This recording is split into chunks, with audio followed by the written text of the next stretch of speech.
There will be destruction. That's a message from officials in Auckland. They're warning of widespread damage to houses, trees and power lines, urging Aucklanders to make a plan and be ready to leave their homes. This is the warning that was given prior to Cyclone Gabrielle making landfall in New Zealand last week. Although Auckland took a hammering, it was the areas north and south of Auckland that felt the full brunt of the storm, with major flooding, wind damage to roads and bridges, and tragically, loss of life. Officially, the count at the moment is 11, but there are still a lot of people unaccounted for. Natural disasters usually don't give much warning. Think fires, earthquakes, cyclones, hurricanes. Are you disaster prepared?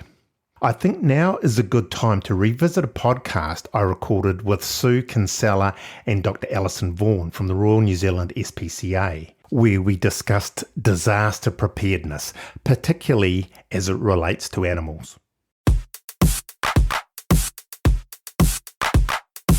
You are listening to the Vet Podcast, presented by veterinarian Dr. Brian Greger from New Zealand. Join us as we discuss pet health issues from around the world.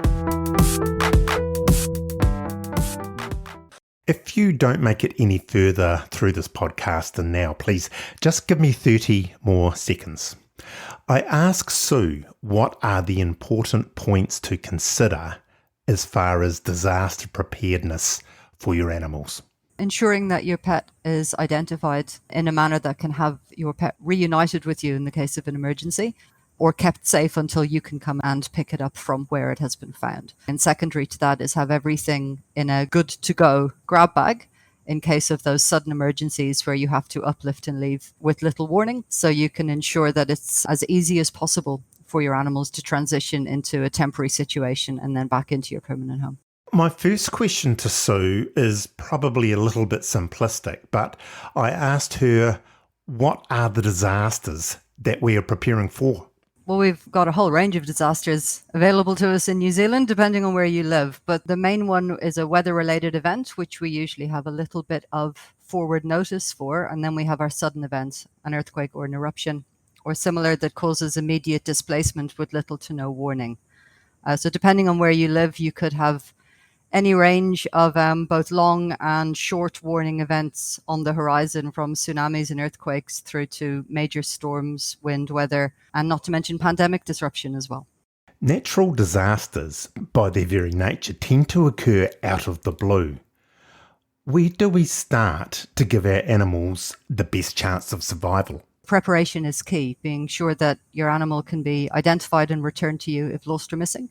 And the easiest way to do that is through microchipping, which, if registered on the NZCAR database with your details up to date, is as simple as a phone call to return your animal to you should it become displaced. Secondary to that, there's identification collars and so on, but also the means to keep them safe and with you if you have to evacuate at short notice. So a way to contain them safely, to have their needs considered in your get out kit. So their cage or crate, leads, collars, food, any medications they may be taking, up-to-date vet information if you are separated from your animal so you can give advice. Most of these things can be stored on your phone, which will usually come with you, but to have those physical items ready to grab and go is imperative.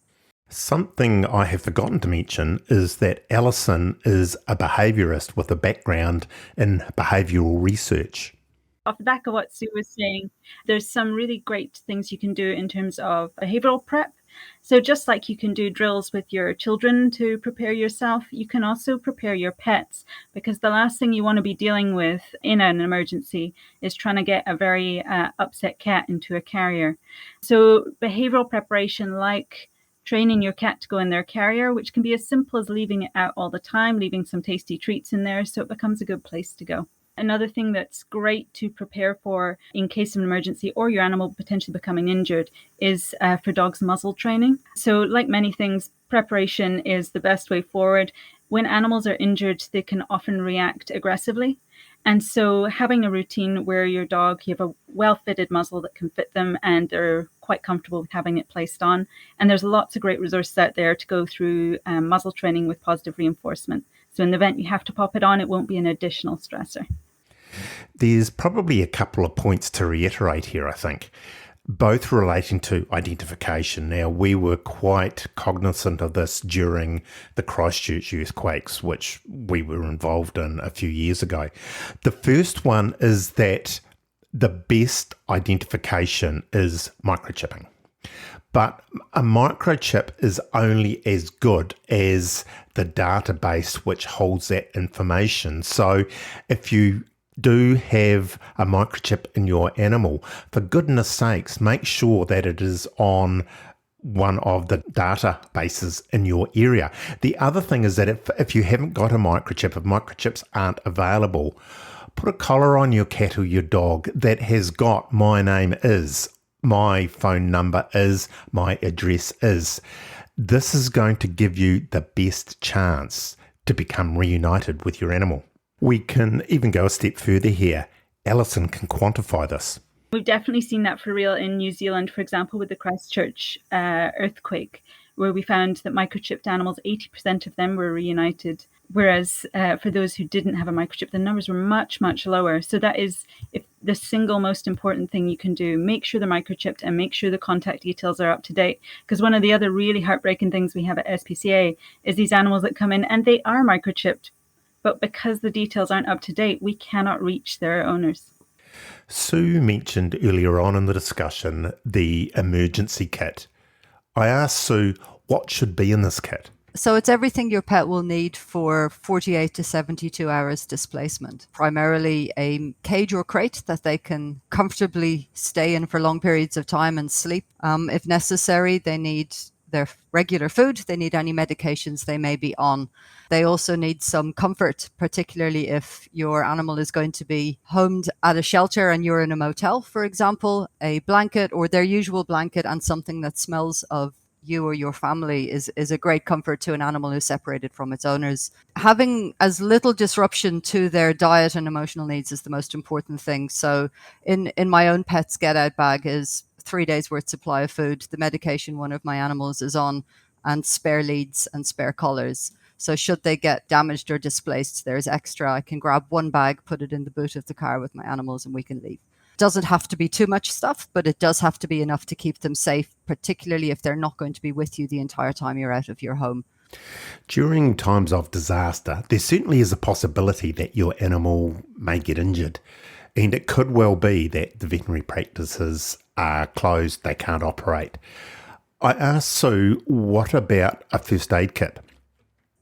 From the perspective of what you can do as an animal owner, so some bandages to stop bleeding, or a brush or comb to remove anything that's become caught or entangled in their fur, yes, absolutely. But with regards to administering medications, particularly intravenous, that is something better done by a vet.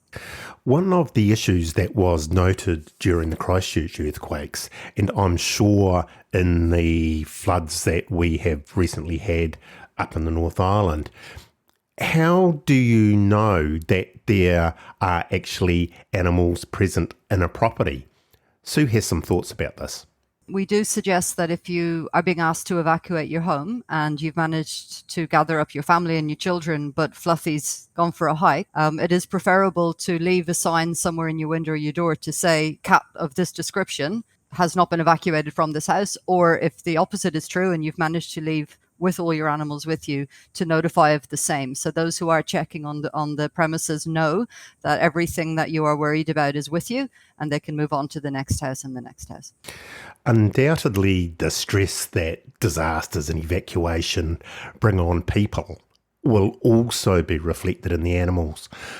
We go back to our behaviourist Alison and just hear her thoughts about this. Yeah, so like many things that vets will be able to relate to, prevention is the best cure. So practice. Make sure that your pets are comfortable going in their carriers, that you do practice drills, just so that in the event that this happens, you will be calmer apart from anything else, because we do know that our animals pick up on our stress as well. So if you have a routine in the event of different emergencies and you're well versed in that, that will be one of the best things you can do in terms of preventing stress. Like Sue said as well, routine is really core for our animals. So maintaining those comfort things, we call that their maintenance set. So that's familiar smells. So if you have items that are their favorites, make sure you bring them to their favorite toy. And then also set meal routines. If possible, while you're away from home, being able to maintain them can be really helpful. So just as much of that day-to-day routine you can maintain as possible. And that will be also really helpful. But in the event that you see that there is quite a dramatic change in behavior, there are interventions that you can work through with your veterinarian if they have behavioral expertise. Sometimes they do need a bit of help. In the immediate aftermath as well, just some time to decompress. So maybe give it a day before you're taking them out on walks and this sort of thing. It's just a day to decompress, be relaxed at home, and start to feel a bit more safe again. There are also some really great synthetic pheromones that are commercially available. So that's Feel Away for cats and Adaptil for dogs. And we found that those can be really helpful in reducing stress because these mimic these pheromones that are comforting. The discussion up until now has focused almost completely on pets, but obviously there are more animals which will be affected by disasters than pets. I'm thinking here in particular of farm animals. So I have asked Alison, what do we do about farm animals? Yeah, so I'm actually originally from the UK, and my family indeed have what we call here in New Zealand a lifestyle block, but we probably call a small holding or something, or hobby farm back home. So one of the things that's really core, especially as Sue was saying, there are two types of emergencies, those that we can see coming. And so a core thing would be to make sure you've got feed and planning ahead, because what we see more and more frequently with climate change is not only these big weather events, but also things like drought. So we're increasingly seeing that across the summer. You may be running short of feed. So pasture management and making sure you have a source of feed and you're doing that before it gets to this emergency point are really key, because we often see with SPCA where we're called into these lifestyle blocks is because animals underweight or, this experience where there's not enough feed and they haven't been able to source it at that point. And another core thing is making sure that you have a plan, make use of your community. So if you're aware your land is low lying and prone to flood, make sure you're chatting with the community and find a place where you could close by move them to in the event of an emergency, which has those basic needs. So make sure they're able to source shelter, that they're able to get onto higher ground if there's water, and that they have a good source of food. A number of the listeners to the Vet Podcast are vets, vet nurses, vet techs, people in the animal health industry. We as animal health professionals have also got a part to play in this disaster preparedness. I've asked Sue and Alison for their thoughts. Well, with domestic pets would be encouraging that owners get their pets microchipped at the soonest possible. At the time of D6 is the usual time that an animal will be microchipped, but it's a very, very short procedure and can be done with annual vaccinations. It can be done as an appointment on its own, and it takes seconds. And ensuring that the details are, as Ali pointed out, correct, up to date, uploaded to the national database if there is one, and stored with a secondary contact who may not be a person who shares the same house as you. So if your house has to evacuate but the cat hasn't come home, there is someone else who can be contacted if you can't be reached. So if vets are having that conversation with all domestic animal owners who come through their doors, it'll really help increase the number of animals that can be identified in case they get separated from their owners. And for veterinary practices, they can also get on board with things like National Check Your Microchip Day, Check the Chip Day, which I believe in the US is August 15th. So just having these annual reminders where they can reach out to all their clients, even if they're not seeing them for an appointment, and say, hey, are your details up to date? Because we do know that the vets are a really trusted source of information and they have great reach to all these clients. So just these small things are so important. There has been a lot of information given in this podcast, but just to crystallise things, here are Sue's take-home messages. Ensuring that your pet is identified in a manner that can have your pet reunited with you in the case of an emergency, or kept safe until you can come and pick it up from where it has been found. That's the most important thing. And secondary to that is have everything in a good to go grab bag in case of those sudden emergencies where you have to uplift and leave with little warning. so you can ensure that it's as easy as possible for your animals to transition into a temporary situation and then back into your permanent home. Here is a plea to strike while the iron is hot. We never know when a disaster is going to occur. If you haven't got a disaster preparedness plan for your animals, please, can you make one as soon as you can? Keep safe, everybody. And that's it for another episode of the Vet Podcast. All of our links are in one place at beacons.ai/vetpodcast. That is beacons.ai/vetpodcast. On behalf of me, Brian Gregor, and everybody else involved in the making of this podcast, thanks for listening, and we'll catch you again soon.